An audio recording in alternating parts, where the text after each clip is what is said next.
Attacking mindset रखना पड़ेगा आपको कि नहीं मैं 2 चैप्टर लिखा हूँ, 2 चैप्टर कंप्लीट करके ही बैठूँ, चाहे जो भी हो जाए। Hello guys and welcome back to my channel. My name is Vivek, first year MBBS student at IMS SUM hospital Bhubaneswar. और आज मैं जिस प्रॉब्लम के बारे में बात करने वाला हूँ वो जनरली हमारे एज ग्रुप के बच्चे को ज़्यादा इफेक्ट करता है। और बच्चे भी ये एक्सपेक्ट कर लेते हैं कि एंड मोमेंट में कोई आके उनको जादू की टिप्स बता देगा और उनके एग्जाम से अच्छे मार्क्स आ जाएंगे। क्लास 12 के बोर्ड एग्जाम्स एंड जेईई और नीट के एग्जाम्स भी आने वाले हैं अभी, तो मैं उन बच्चों को एक सलाह देना चाहूँगा कि ये सब चक्कर में मत पड़ो, मेहनत करते रहो। ये वीडियो वो सारे फ्रेंड्स के लिए हैं जिनके एग्जाम्स आने वाला है, या तो वो अच्छे से नहीं पढ़ पा रहे, कुछ स्ट्रैटेजी नहीं अप्लाई कर पा रहे, तो एंड तक ज़रूर देखना।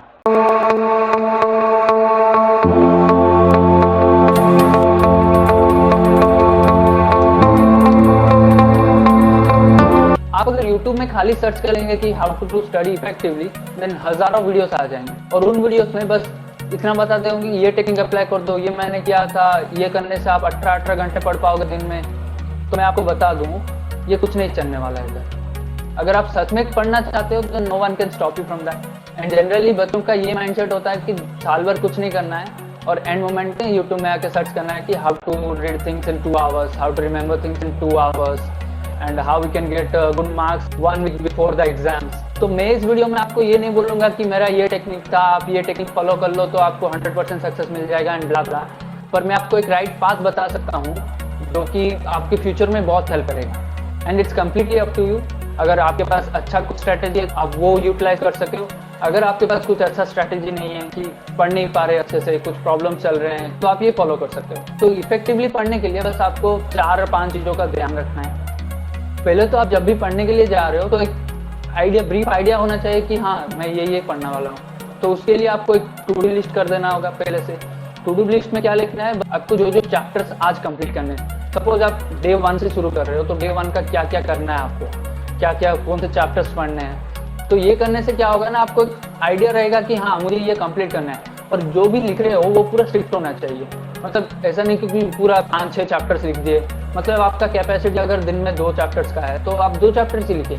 और जो जो चैप्टर्स आप लिख रहे हो वो टू डू लिस्ट में उस पर पूरा स्ट्रिक्ट रहना है। और यहाँ पे आपका मेन इंपॉर्टेंट रोल प्ले करता है आपका विल पावर।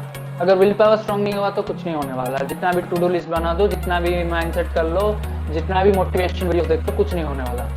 अटैकिंग माइंडसेट रखना पड़ेगा आपको कि नहीं मैं 2 चैप्टर लिखा हूँ, 2 चैप्टर कंप्लीट करके ही बैठूंगा, चाहे जो भी हो जाए।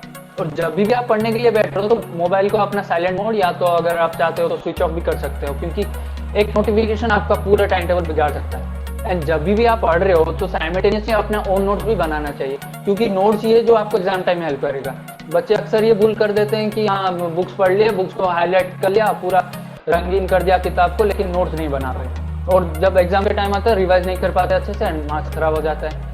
एंड नोट भी ऐसा होना चाहिए कि आप जब भी पढ़े पूरा बुक का कंटेंट आपको रिकॉल हो जाना चाहिए। ऐसा नोट्स बनाना है, पूरा पॉइंट टू पॉइंट नोट्स बनाना है और एग्जाम पॉइंट ऑफ व्यू से लिखना है। और जैसे जैसे आप पढ़ रहे हो ब्रेक्स भी बीच बीच में लेना है, 5 मिनट का 10 मिनट का ब्रेक ले लिया। और ब्रेक का मतलब ये नहीं कि फ़ोन पकड़ के बैठ गए। अगर फ़ोन पकड़ के बैठ गए वो 5 मिनट में, तो वो 5 मिनट का 1 घंटा हो जाएगा, 2 घंटा हो जाएगा, आपको पता ही नहीं चलेगा और पूरी रूटीन का सत्यानाश हो जाएगा। ह्यूमन ब्रेन ऐसे डेवलप्ड है कि वो ज़्यादा से ज़्यादा 30 to 40 मिनट्स कंसंट्रेट कर सकता है। अगर आप बीच बीच में ब्रेक ले लेते हो तो वो थोड़ा इफेक्टिव रहता है, क्योंकि अगर कोई बच्चा अगर 40 मिनट तक पढ़ता है फिर ब्रेक लेता है, फिर 40 मिनट का पढ़ता है, तो वो 80 मिनट्स का वो इफेक्टिव हो गया। अगर 2 घंटा 3 घंटा कंटिन्यू पढ़ रहा है तो वो इफेक्टिव नहीं, वो 40 मिनट्स ही इफेक्टिव होते हैं और बाकी का पूरा वेस्ट। एंड जैसे जैसे आप एक चैप्टर कंप्लीट करते हो वो उसका क्वेश्चन भी लगाना चाहिए। 25 to 30 क्वेश्चन हो गए, शॉर्ट क्वेश्चन हो गए, लॉन्ग क्वेश्चन हो गए, थोड़ा आपको जैसे मर्जी आपको क्वेश्चन लगा सकते हो। वो क्वेश्चन करने से ना आपको पूरा ब्रीफ आइडिया हो जाएगा कि हाँ मैंने ये चैप्टर पढ़ा और मैं क्वेश्चन लगा पा रहा हूँ, सही हो रहे क्वेश्चन, तो मेरा ये इफेक्टिव हुआ। एंड अगर आप क्वेश्चंस नहीं कंप्लीट कर पा रहे हो, जिस कॉन्सेप्ट का क्वेश्चन लैग हो रहा है, अगर डाउट्स आ रहे हैं, तो आप टीचर्स या फिर कोई मेंटर से आप क्लियर कर सकते हो वो डाउट्स। एंड अगर ज़्यादा क्वेश्चन आपके हो रहे हैं ठीक, तो आपको पता चल गया कि हाँ ये चैप्टर मेरा अच्छे से हो गया एंड एग्जाम टाइम में बस नोट्स ही काफ़ी है आपके लिए। और अगर नहीं हो रहे हैं तो आपको कॉन्सेप्ट क्लियर करना पड़ेगा, डाउट्स क्लियर करना पड़ेगा। और फिर भी नहीं हो रहा है तो आप खुद ही जान लो अपना एबिलिटी क्या है। फिर आता है मेन पार्ट जो कि रिवीजन है। रिवीजन मतलब ऐसा नहीं कि डेली रिवीजन करना है, वो वीक टू वीक रिवीजन करना है। मतलब आप सपोज डे 1 से डे 7 तक आपने ये चैप्टर्स कंप्लीट किए, दिन का 2 चैप्टर, तो 7 दिन में 14 चैप्टर्स आप कंप्लीट कर लिए।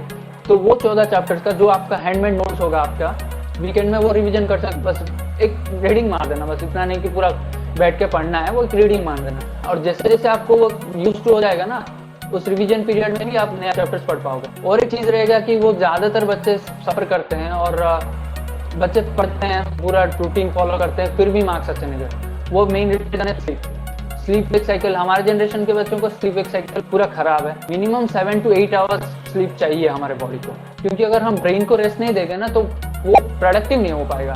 मतलब आप जितना भी पढ़ लो, जितना भी रट लो, कुछ नहीं होने वाला है। जैसे आप रेस्ट करोगे, ब्रेन भी अपने रेस्ट में आएगा और ब्रेन के न्यूरॉन्स धीरे धीरे कनेक्ट होने लगेंगे। उससे क्या होगा ना, आपका ग्रैस्पिंग पावर अच्छे से बढ़ जाएगा, मेमोराइजिंग पावर भी बढ़ने लगेगा।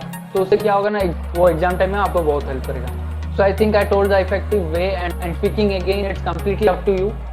If you have a good way, then please continue that, and if you think it is the best way, then you can also use it. And here I would like to say that please be safe and do follow all the COVID protocols and be vaccinated when you get a chance. And if you got anything from this video, like, comment and subscribe, and stay motivated until we meet next time. Thank you.